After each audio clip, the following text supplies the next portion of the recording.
Untuk podcast pertama ini, kita akan membahas soal sebuah kejutan, sebuah hadiah tahun baru yang diberikan MK kepada seluruh rakyat Indonesia, yaitu tentang dihapusnya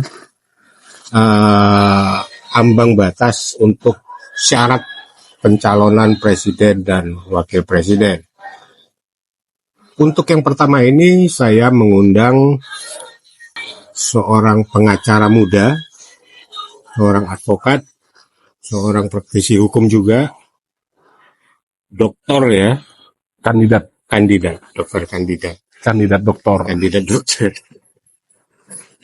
Bung Rio Rama Baskara. Beliau juga, ya kalau yang aktif di media sosial tentu sudah tidak asing dengan Bang Rio ini, orangnya lucu. Nah, Bang Rio ini pernah juga mengajukan judicial review tentang ambang batas pencalonan presiden ini. Nah, seperti apa ceritanya, pengalamannya pada saat itu, kita tanyakan langsung dengan Bang Rio. Bang, gimana dulu pengalaman Abang ketika mengajukan judicial review di MK terkait ini? Sebelum cerita ke pengalaman ya, artinya mengutip yang Mas Bobi bilang tadi, bahwa Indonesia mendapat kado tahun baru gitu ya. Ini di awal tahun, kado terindah. Kalau kita dalami lagi, sebenarnya kado tahun baru bagi Indonesia ini ada dua hal yang menarik. Satu adalah putusan MK, yang kedua di launchingnya podcast perdana. Ini kan sama-sama perdana ya. Artinya ini menjadi sebuah anugerah untuk masyarakat Indonesia. Kembali ke yang tadi, bahwa memang di 2021 akhir, kemudian 2022, di 2022 kami mengajukan judicial review terhadap pasal yang sama. Jadi ini kan konteks ambang batasnya ada dua ya, parliamentary threshold, kemudian presidential threshold. Tapi apapun itu, bagi kami sih sebenarnya yang menarik adalah apa yang pernah kita ajukan yang menjadi pokok permohonan, pokok pikiran kita yang kita tuangkan dalam permohonan, yang walaupun endingnya permohonan kami itu ditolak karena dianggap tidak memiliki legal standing, tapi kami cukup berbangga ketika mahkamah ternyata hampir sama pertimbangan yang digunakan dalam putusan kemarin itu dengan apa yang pernah kita ajukan dulu. Jadi putusan yang rame-rame beberapa waktu hari ini, itu kan ada 3 perkara sebenarnya. 3 perkara yang sebenarnya muatannya sama gitu. Perkara nomor 62, perkara nomor 87, dan perkara nomor 101 yang berbicara tentang ambang batas. Ini kan persoalan para pemohonnya yang berbeda-beda gitu. Nah, kalau kita lihat ini kan sebenarnya saya mengutip dari salah seorang guru besar 3 tahun lalu, yaitu Profesor Hayanul Haq, pernah berkata bahwa ini ada 2 kutub ya. Ada demokrasi, kemudian ada ambang batas. Presidential threshold lah kita sebut gitu. Demokrasi kalau kita maknai adalah sebuah pemerintahan dari rakyat, oleh rakyat, dan untuk rakyat, demos dan kraten atau kratos gitu. Nah, di satu sisi ternyata ada ambang batas yang kemudian memberikan, namanya juga batas, memberikan batasan. Demokrasi bicara tentang kedaulatan rakyat, tapi ternyata dengan ambang batas kedaulatan itu dibatasi.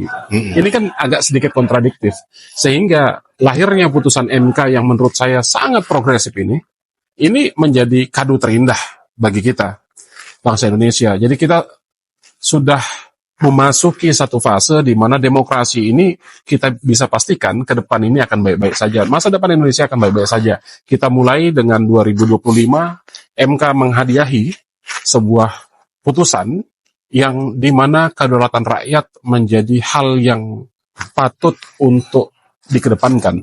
Tidak lagi kita berbicara tentang 20% ternyata ambang batas presiden dan wakil presiden. Nah, kalau itu kita lihat, sejak awal ini sudah dibatasi. Tapi di putusan MK, Ini kan dengan penghapusan ambang batas, walaupun nanti dikembalikan kepada pembentuk undang-undang DPR dan pemerintah, artinya ada legislative review di situ. Itu ada yang disebutkan oleh MK, itu ada istilah constitutional engineering atau rekayasa konstitusional. Menurut saya dari 5 rekayasa konstitusional yang ditawarkan oleh MK, yang disampaikan oleh MK, poin yang menarik adalah poin 4, di mana partai politik yang tidak mengusulkan pasangan calon, ketika dia tidak mengusulkan, maka dia ada sanksi. Sanksinya tidak bisa mengikuti pemilu berikutnya pada kesempatan berikutnya. Nah, artinya memang peran serta partai politik di sini menjadi hal yang penting. Fungsi partai politik kan bukan sekedar hanya sebagai kendaraan, tetapi partai politik bisa dimaknai di sanalah kawah candra di muka para calon presiden ini bisa digodok di sana. Proses kaderisasi bisa dilakukan di sana, sehingga siapapun pasangan calon yang akan diusul oleh masing-masing partai politik ini betul-betul adalah putra-putra terbaik bangsa. Jadi, saya ucapkan selamat kepada masyarakat Indonesia. Sudah ada kado terindah, selain lahirnya podcast Inusa tadi ya, sudah ada kado terindah dengan lahirnya putusan MK yang ternyata ini adalah sebuah peta jalan untuk memastikan masa depan Indonesia ini akan baik saja. Ini sebenarnya dari putusan MK ini yang paling diuntungkan itu siapa? Apakah benar-benar rakyat atau partai politik yang mereka bisa mengusulkan kadernya sendiri? Ya, kalau dilihat siapa yang diuntungkan, ya kita harus mengawali dengan husnuzon lah ya.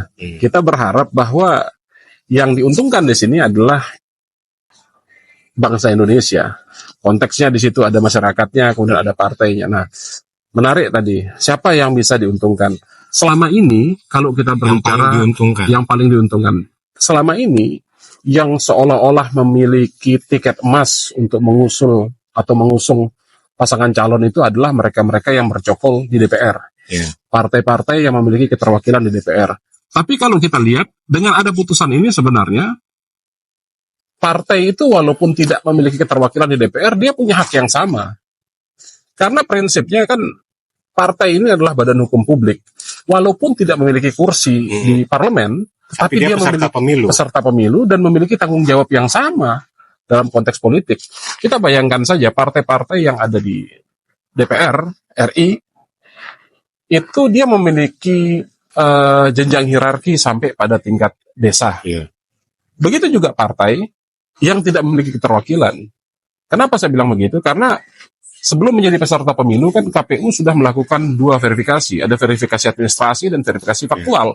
Di mana secara administrasi oke lah dia bisa dinyatakan lolos. Tapi yang berat itu adalah verifikasi faktual.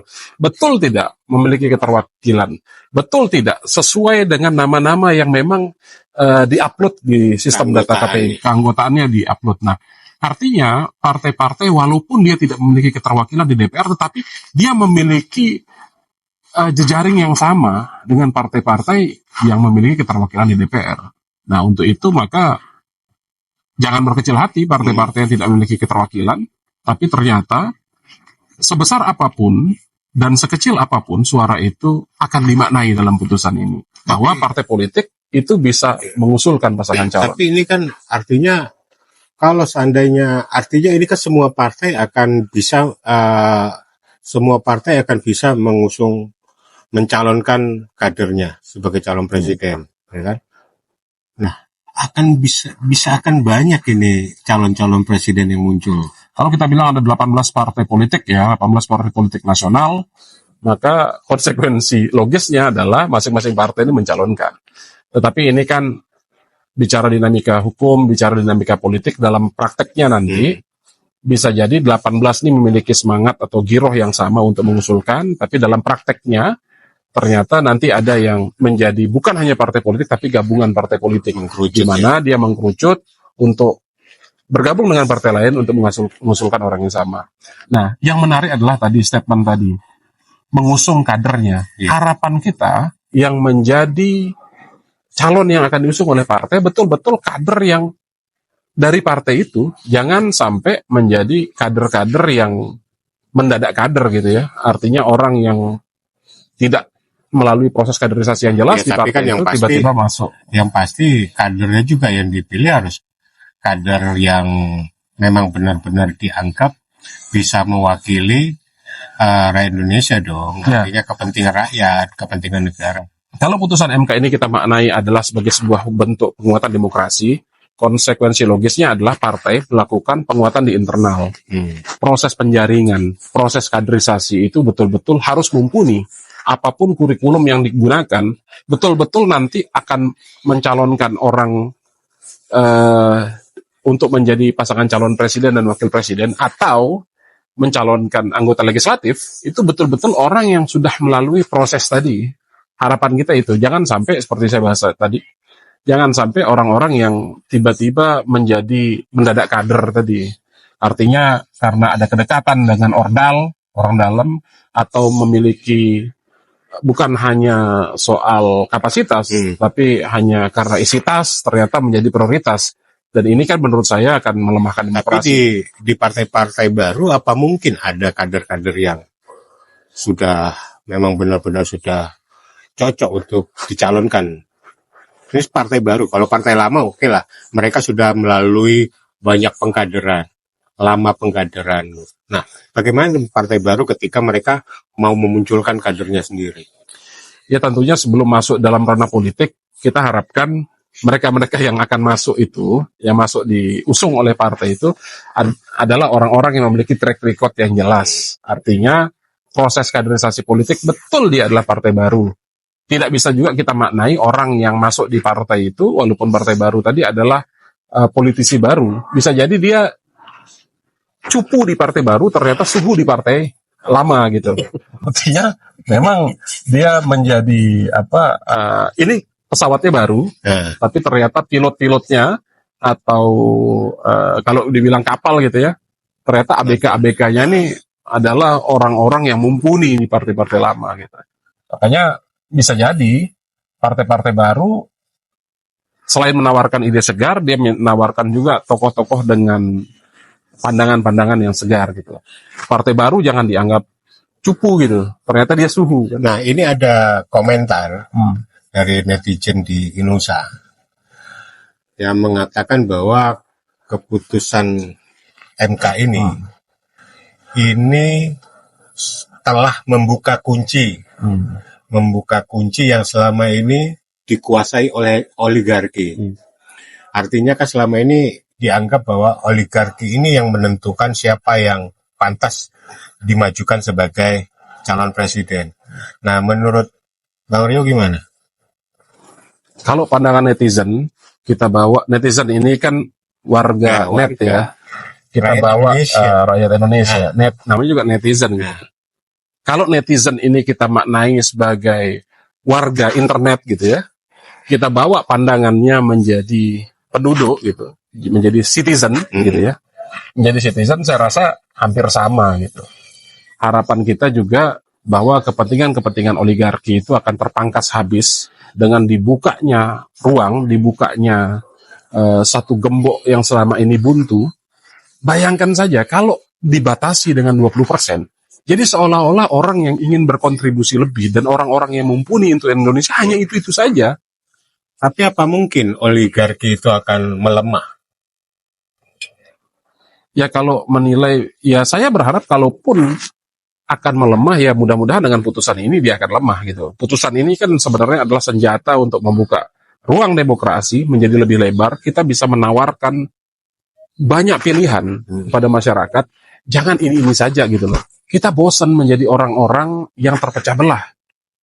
Jadi kita juga bosan bisa jadi di keluarga itu ternyata menjadi terkotak-kotak atau terpecah-pecah karena pilihan yang itu-itu saja.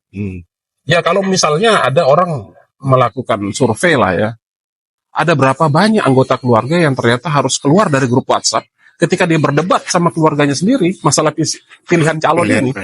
Ya kalau ini saja orang-orangnya ya sampai kapanpun ya hanya ini saja, jangan pernah bisa berharap lebih terhadap masa depan Tidak ada Indonesia. calon pemimpin alternatif artinya. Nah itulah ruang itu harus dibuka. Harapan saya dengan putusan MK ini calon alternatif itu muncul. Kita bisa lihat bahwa bisa jadi calon alternatif ini tidak muncul dari yang itu-itu saja gitu. Putusan ini membuka ruang calon alternatif atau kuda hitam itu bisa muncul. Partai baru, partai kecil yang tidak memiliki keterwakilan di DPR ternyata memiliki kader yang mumpuni, yang elektabilitasnya bisa menandingi orang-orang yang diusung oleh partai besar. Itu bisa jadi. Karena kita memiliki landasan berpikir yang sama karena ada putusan ini. Tapi yang perlu dimaknai, putusan ini kemudian kan dikembalikan kepada pembentuk undang-undang. Ada DPR dan pemerintah. Kalau kita membaca roman-romannya gitu ya, gelagatnya gitu, mudah-mudahan tidak jauh dari apa yang kita harapkan bersama. DPR dan pemerintah tidak melakukan Mau legowo lah tidak melakukan manuver-manuver tertentu untuk kemudian memutuskan sesuatu di luar dari apa yang sudah diputuskan oleh MK. Kalau kita sepakat bahwa demokrasi ini harus dibuka ruangnya, kalau kita sepakat demokrasi ini pernah tercederai, maka inilah putusan ini adalah obat untuk penyembuh lukanya. Jadi harapan saya DPR dengan pemerintah legowo saja melaksanakan ini. Ini adalah ikhtiar bersama kita masyarakat Indonesia untuk menyehatkan demokrasi. Kan banyak citizen maupun netizen gitu ya, atau kita anggap netizen aja lah. Netizen yang menganggap bahwa demokrasi kita sedang sakit, demokrasi kita sedang tidak baik-baik saja. Adanya putusan ini adalah minimal bisa dimaknai sebagai sebuah penyembuh luka. Kalau demokrasi kita anggap dia sempat terkilir atau tercederai, maka ini adalah obatnya, di mana pasangan calon presiden nanti tidak itu-itu saja. Jadi akan muncul kandidat-kandidat baru. Nah, ini membuka ruang bagi partai-partai yang lain. Jadi kan jangan sampai berpikir ini jujur-jujuran saja, semua orang pasti akan beranggapan penentu dari pemimpin republik ini adalah mereka-mereka yang memiliki keterwakilan di DPR RI. Artinya partai-partai besar. Partai-partai besar. Partai yang telah lolos parliamentary threshold, walaupun kemarin terakhir kan ambang batas itu ternyata berkali-kali diuji gitu ya. Artinya memang ada ketidaksepahaman lah.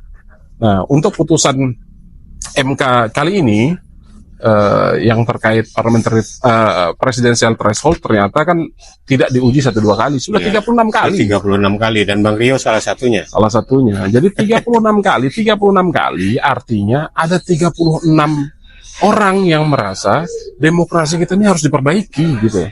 Demokrasi kita harus diperbaiki. Kenapa pada saat itu kami mengajukan judicial review? Ini adalah sebuah langkah penting di mana partai politik ya, ini kan pasal yang sama yang kita uji, pasal 222, di mana kita bisa memaknai bahwa jangan beginilah gitu loh, kita berdemokrasi. Buka ruang, buka kesempatan sebebas-bebasnya, selebar-lebarnya. Nah makanya MK putusannya ini saya katakan sangat progresif. MK sudah membuka peluang itu kan? Peluangnya sudah dibuka. Nah tapi kan namanya peluang dibuka ini pasti ada kekhawatiran gitu ya. Kekhawatiran, tapi MK sudah memberikan 5 tawaran constitutional engineering tadi, rekayasa konstitusional. Nah, menurut saya untuk partai-partai kecil atau partai-partai baru gitu ya, disebut partai kecil kan oleh mereka partai besar yang menyebut partai kecil ya, tapi bagi saya partai ya partai. Semua partai gitu besar sebenarnya. Ya, karena tidak ada di dalam akta pendirian disebut telah datang menghadap para pihak untuk membentuk partai besar atau partai kecil, kan tidak ada. Artinya semua disebut partai politik. Di Undang-Undang Pemilu pun hanya dikenal istilah partai politik dan gabungan partai politik, tidak ada pengistilahan partai besar, partai kecil. Nah, perolehan suara yang kemudian menentukan. Tapi lewat putusan ini tidak lagi kita berbicara dia partai besar atau partai kecil. Mau besar mau kecil kesempatannya sama. Haknya sama. Kewajibannya pun sama. Kewajibannya apa? Kewajibannya adalah mengusulkan. Makanya dari rekayasa constitutional engineering atau rekayasa konstitusional itu di poin 4 itu menurut saya sangat menarik. Ketika partai tidak mengusulkan pasangan calon itu, ternyata ada sanksinya, tidak bisa mengikuti pemilu pada kesempatan berikutnya. Ya, artinya ini menumbuh kembangkan, ayo walaupun kamu partai baru jangan minder sama partai besar. Ya, artinya partai udah nggak bisa lagi mengambil sikap untuk tidak mengusung siapa-siapa ya, mendukung atau mengusung siapa-siapa ya. Iya, jadi peran partai itu mau lama, mau baru, mau besar, mau kecil dia sama. Ini kan persoalan paradigma saja yang dibentuk bahwa seolah ini besar, ini kecil. Putusan MK ini artinya ada beberapa putusan MK tentang pemilihan ya, tentang pemilihan pilkada. Sekarang ada pilpres terkait pencalonan presiden. Ini kan fenomena menarik nih, menurut saya menarik. Cuman saya tidak tahu ini fenomena seperti apa yang sedang dijalani oleh MK, artinya sehingga MK begitu berani membuat keputusan progresif. Ya, demokrasi ini kan Karena kan sebelumnya MK ini jelek ya.